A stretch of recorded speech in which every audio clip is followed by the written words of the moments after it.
Thank you and good morning. As said, my name's Bob Booth. I've recently joined Basware. They're an accounts payable automation tech scale-up.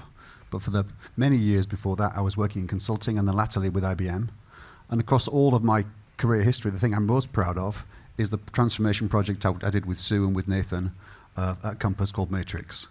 So Sue, can you start us off with a brief introduction and just tell us a little bit about the company and then a little bit about the Matrix project, please? Absolutely, sure, Bob. So as you said, Compass is in the hospitality sector, and we're really all about providing food services to organisations across 5 different industry sectors. So everything from business and industry right the way through education sector to defence, offshore and remote. We operate in 40 countries, bringing about 25 billion revenue. We're about FTSE 15, I think we were last weekend in the Sunday Times, in terms of size. And we've got a fantastic team of colleagues, 500,000 colleagues that operate worldwide to provide services in over 55,000 locations across the globe. So that's kind of what we do. So shall I say a little bit about how Matrix, the program, came about? Please do. Yeah.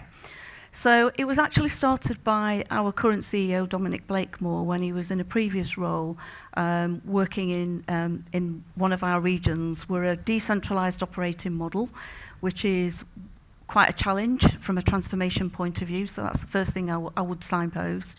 So when he was in Europe, and the vision is really all about trying to improve the life for our unit manager.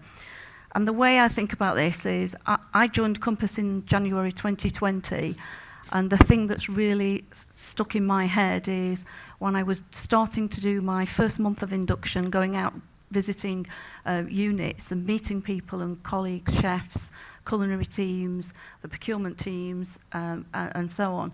The thing that really struck me was the unit managers, was the number of systems that people have to go in and out of in order to do their day-to-day job.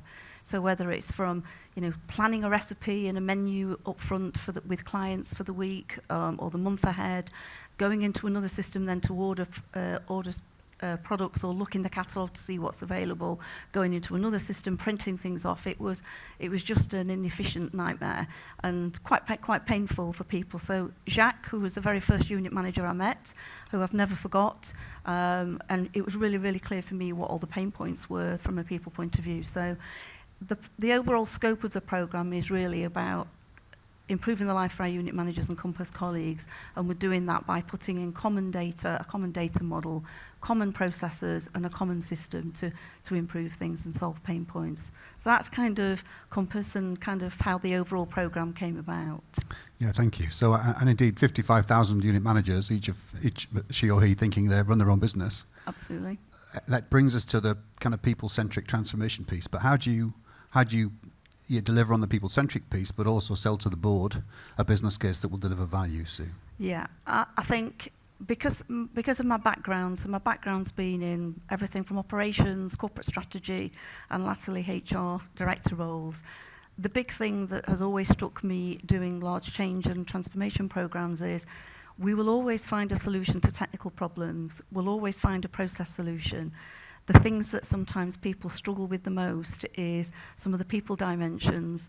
How do you get groups of people to work together? How do you help people deal with, if you like, the loss of something where something is changing and you're changing ways of working? So the people challenges are always the most difficult thing. So when you're designing a transformation program, for me, you have to start. People have to be at the beginning, the middle and the end and all the way through in terms of the mindset and approach of what you're doing. So selling it to the board was not as difficult as what you might think. I think how I really did that, when I joined in 2020, Compass had been at this for 2 years previously. We had a project that was started in France. I have to say, out of my 40 countries, it wouldn't have been the country I'd have gone to first, but that was a gift from my predecessors. And selling it to the board, the first thing was really about reframing this from an IT systems upgrade, which is what most people think of because most people over-index on the SAP part and the move to S/4HANA, which is the technology that we're deploying, into a business transformation. So when I went to the board, I said, look, we have to do must-do investments because we have a technology debt, and the technology debt has arisen out of, in a decentralised operating model, not all countries have got current and stayed current in terms of their technology estate. So absolutely we've got to do that as a must-do, but where the value comes from the business case is in the business transformation part, and we will get that by being clear on what the pain points are that we need to resolve for our people, because that's what will drive adoption, whether they choose to adopt the solution or not. And secondly, what the moments that matter are that are actually really the pinch points that drive the value in the business case. So they understood that, the must-do element and the business transformation part. I think the next question is obviously, well, what are you going to do differently? And there were 4 things that I changed that were different, apart from the strategy of the whole enterprise, which I'm sure Nathan can go into detail on, which we also changed. But the other 4 things for me was, in France, we'd never gone and done any kind of assessment of what we were walking into. So it was the first country that we tried the project in with the predecessor. But we didn't really fully understand what the legacy estate was. We didn't understand the degree to maturity of what the processes were. And we certainly didn't understand the degree of organisational capacity and capability to actually do a change of this scale. And so for me, having a very disciplined and systematic way where you can go into your markets first and determine how ready they are in a systematic readiness assessment that also qualifies what your business case is, because each country is in a different state of maturity, as I said earlier, not just from a systems point of view, but also on process, whether they've done acquisitions or not. So understanding what you're walking into is quite key. So that was the first thing. The second was around having a service blueprint that clearly spelt out where those pain points were and where the moments that mattered on the value point of view, and linking that back to personas. So whether it's Jack representing a large unit manager role, or it's Philippe representing a small one, Amy who represents somebody in finance, or Claire who represents somebody in procurement. So we have a list of personas which really fully explain how things work across the service blueprint. And that's key then for the third part, which is driving adoption and embedment and being clear about how we're going to do that. And then the final piece to resistance, as I call it, is Encompass. We'd never had any change program or project that had got an automated set of benefits tracking and realization. So I've implemented that so that it's all fully automated. So trying to be the change we're trying to bring around automation. And also have linked it to the adoption metrics. So I'm clear, because the key message for me on people transformation is if people don't adopt whatever you're trying to change, whatever solution you're putting in terms of processes, data or systems, you're never going to get your benefits. And you're not going to realise what you've set out in your original business case. So those were the things that I said I'd do differently, and it was sold. Great stuff. So moments that matter tied to the tech changes and the business changes. So Nathan, you were responsible for delivering this grand ambition that Sue beautifully set out. And again, back to these moments that matter, the boutique things you have to do around designing recipes or cascading recipes or receipting.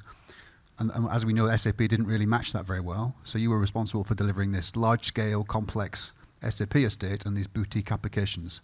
How did you go about thinking that through and then delivering on that complexity, Nathan? Yeah, thanks, Bob. So if you recall, we started this journey at the beginning of 2020, you and I together with Sam Price. Yeah, we did. And I think it dawned on both of us, actually, when we visited Brunel University, for example, the sheer diversity of what's delivered in a unit such as Brunel University, 100 employees, multi-sites, university students these days have an enormous amount of money, surprisingly enough. In my day, the pound a pint no longer exists as a thing, so it seems.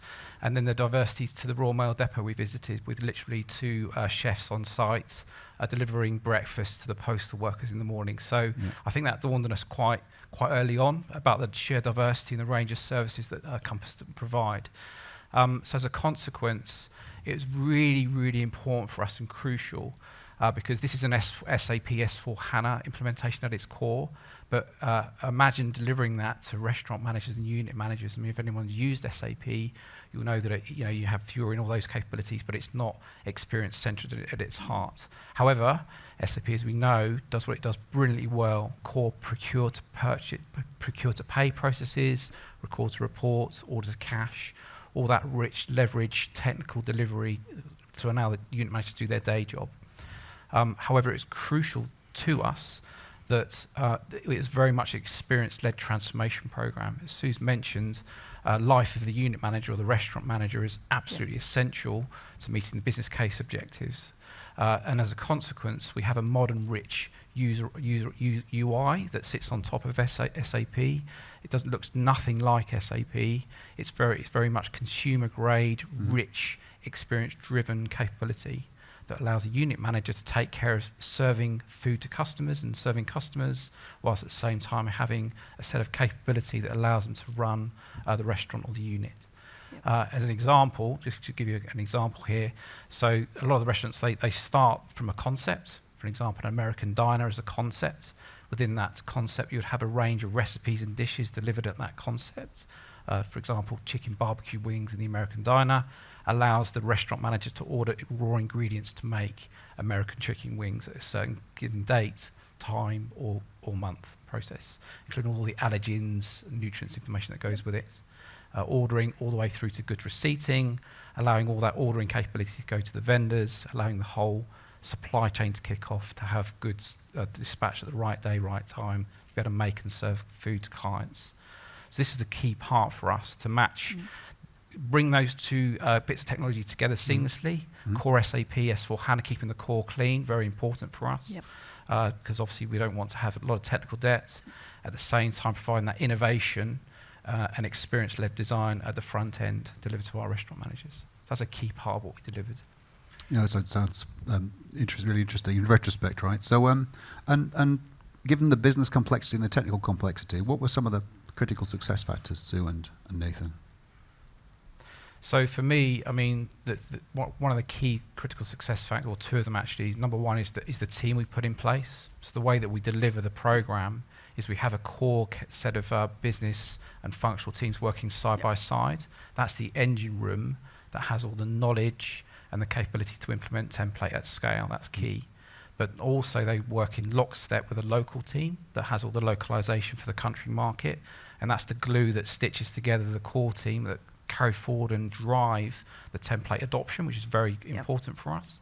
And at the same time working in close net with our local country colleagues as well, one by one. So the team is very critical for us. And I think the second thing is it's all about method. So now that we've successfully delivered to several subsequent markets, we have a template now. So the method, and we have a set of tools, accelerators. We've done this many times. We've baked in the lessons learnt. We're now really driving acceleration at pace. So when we go to market, we have a demonstrable set of assets that can allow us to go really quick with a factory model that supports delivery as well. So those are the two key things for me. And Nathan, when you talk about market, can you just expand upon the scope a little bit in terms of geographies, so just to bring that to life? Sure. So we have how we deliver our project is split within 3 regions. So we have the APAC region currently servicing 4 markets within the APAC region. Has a current set of ERP capability delivering within the APAC region, which will then roll in New Zealand, Japan and Australia within that template. We then have Latin America, which is obviously the 7 countries within Latin America, Brazil and Chile and etc. And then we have the European market, which has 21 markets servicing the European market.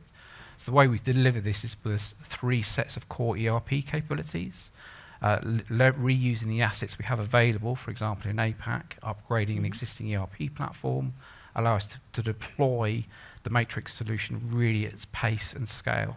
So that's how we've organised ourselves across 3 regional ERP instances. That's really helpful. My partner knows our company very well. He does, and your business very well, yeah. So what about for you, Sue? What were the critical success factors?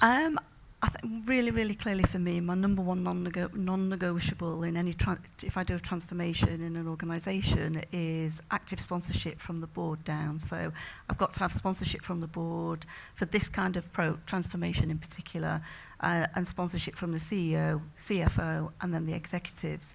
Particularly in a regional, decentralised operating model, you've really got to have that. I think the second one for me is governance. So I'm a firm believer that governance is your friend, and don't be afraid to use it. And that means leveraging your colleagues in internal audit, as well as leveraging the board audit committee. So building that relationship with the chair of the board audit committee, no denying it, on transformations of this scale and magnitude, you're typically the biggest capital expenditure programme in your organisation. So you're definitely going to be on the attention of the board audit committee from a risk and assurance point of view.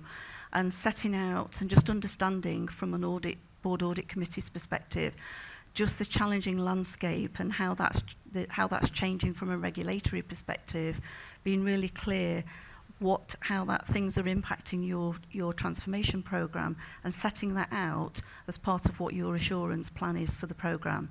So don't be afraid to use governance, use it wisely, think of it as your friend, and make sure you've got that instigated into your programme. I think the third thing then for me is what Nathan said on team. I'm a big believer in, we call it one matrix, # one matrix, one team, and the examples that you've just described. And that for me is about instilling a learn, fix, adapt culture within the programme, so that if you ask people, they'll all talk about learn, fix, adapt.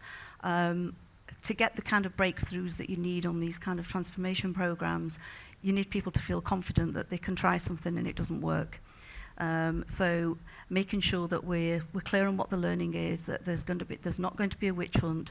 We're clear we've got a disciplined, institutionalised way that we collect the learning, we know what the fix is, and we adapt it when we go to the next market.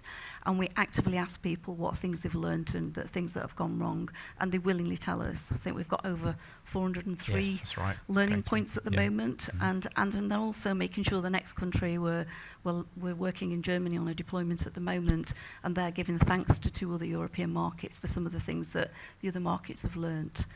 And then my final thing would be your system integrator. Make sure your system integrator is the right fit for you, for your organisation. I'm pleased to say IBM definitely works for us. We're a small margin business, we're very lean. Keeping it simple is really essential. We've had another system integrator before, it didn't work out. But getting that fit, it's like anything, making sure that fit is right, and choose a system integrator that's right for you, for your company. They're all great, some great ones, but it's a cultural fit thing that's really important. And maybe just expand a little bit on the partnership then, and then maybe Nathan, you do the same thing from your side. What were the critical things that got the partnership to work? So as Sue just mentioned, it is a one-team spirit. I mean, we work seamlessly together. You cannot differentiate between Compass over here and IBM. It's not like that at all. And I think that drives the power of the relationship and the success. Everybody's on the same level playing field.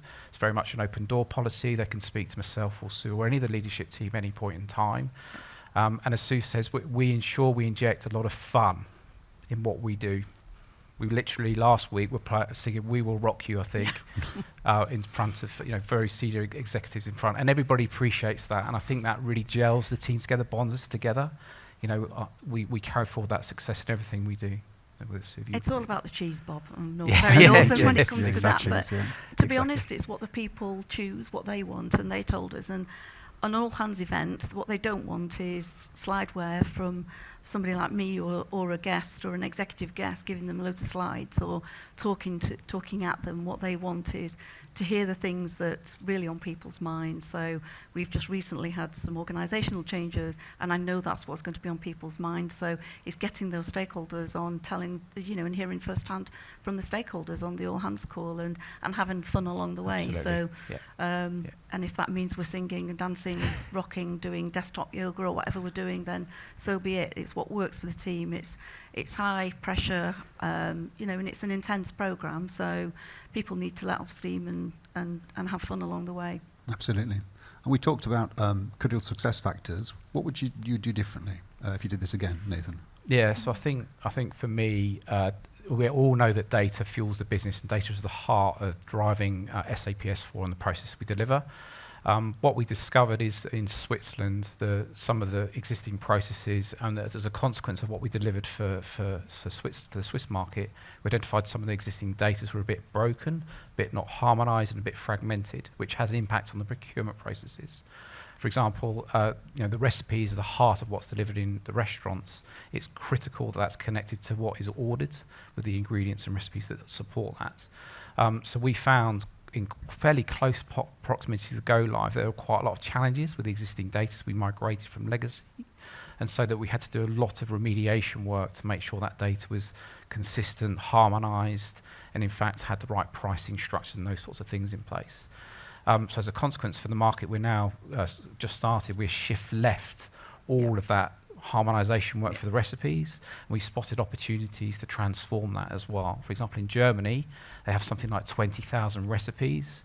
We've identified already that we can harmonise that to around a set of 2,000, which provides a lot of efficiencies for the ordering and procurement processes that then follow. So that's a key thing for me. Super. I think mine would be to do with target operating model. So in the regional decentralised operating model that I'm navigating, some of the regional sponsors were reluctant to include target operating model as part of the scope of the programme, and you can't do transformation without it. And in some of the countries, they've got separate projects that have got target operating model, and we had to link into that. I think for me, my non-negotiable would be on this kind of programme, you've got to include it within the scope of this. It kind of doesn't work. So what we've been doing is kind of been doing it a little bit by stealth in the background, and educating stakeholders around that. I think at the outset for me going forward, in the same way that I'm clear if I don't get the active sponsorship, then it's not the programme for me. I'd also add target operating model to that as my top two. Super. Well, that's the questions from me, Neil. I wonder if you want to invite some questions from the audience.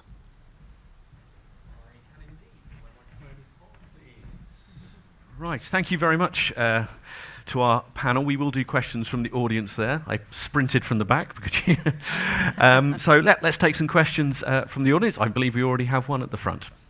I mean, so you guys have run a beautiful program, and obviously I know Bob and I know Nathan, so I know the IBM story really well. I'm happy to hear that you use personas. The next stage is all about sustainability, and I know you have running one of the largest recipe books worldwide, and every meal has a kilojoules indicator. When will we see the carbon footprint per meal at the Compass recipe? I can answer that. So absolutely, all of the carbon footprint is included in what we're doing. So within the solution that we've developed, we have a vendor data management portal. And one of the things that we're asking all our vendors to do is to provide us not just with are you measuring your footprint, etc. We're now asking for certifications. So we will have a repository of the certificates. That vendor data portal will feed our overall data hub that we're setting up that will have all the tracking and dashboard that we will then report externally around ESG that my colleague Amy is leading in the US. So when I talked earlier about being really clear about your governance landscape and the regulatory reforms, that's one of my main components that obviously I'm working with other colleagues across the enterprise on to make sure we're factoring all that into the solution that we're developing. Make sense? Yeah. Brilliant. Thanks. Any further questions from the room? I know I have some personally I'd like to go into. And I'll do that now, actually. There was, Sue, one thing that you said I particularly wanted to pick up on, and that was being sort of the culture of accepting things that maybe aren't working as they should. Because it's incredibly easy for us to all sit in a meeting and celebrate the wonderful successes of things, and maybe not be so forthcoming about things that might not be working particularly well. What advice would you have of encouraging that very honest culture of being able to look at the rough and the smooth of any particular project? I think for me, on these kind of programs, you get very, very smart people. They're subject matter experts in their own right, and they know things. So the experts that we bring in from IBM, the people that we've got on the program that are in our core design and technology team, But but to really get breakthroughs and to do things that's leading edge, that means we're going to have to try new things that we've not tried before, or that might be more newer parts of technology that we've not implemented within our organisation. So I think for me, if you want to get the breakthroughs and you want to do things that are leading edge, then that means you've got to try something, and the first time you do it, it might not necessarily be successful. And I think that also helps from an attraction point of view, in terms of sharing some of my trade secrets here, but if you want to attract the world's best talent, they're generally attracted to doing leading edge breakthrough work. So to do that, you've got to set that tone and that culture that we accept that we might try something and it might not work first time. Let's make sure we're clear on what the disciplines and the method is around how we learn from it, how we document that, how we fix it, and also how we document what we've got to do to adapt to go on to the next place. And that also helps with, from a speed point of view, about how I can, Nathan mentioned accelerators. For me, that's one of our accelerators, about how I go quicker in the next market. And that's got to come from the top. Yes. Absolutely. So it's the tone, it's the style. So tone and style that you set. So for me, as program director, I guess, on the Matrix program, that's the tone and style that I set, and we celebrate when we've when we've got things and we've learned things. So you'll hear on my last all hands 2 weeks ago, you heard Germany talking about the top 7 things that they're getting the benefit from the 2 other markets, and people feel good about that, because they're seeing that Germany are getting the benefit. Likewise, there'll be things we learn in Germany, and the next 3 markets, going to 3 markets simultaneously next in Europe, the next 3 markets will get the benefit of that. Another thing I wanted to go into further was a thread that you were just dipping into towards the end of this discussion there, and this goes to all of you, I suppose, and that is how you go about selecting and collaborating with your different tech partners. There are so many options out there. Everyone's got a solution. Everyone's got the solution that will work for you, and everyone's got different things to offer. What advice would you have for people about making sure they select the right technological solutions for their particular problems?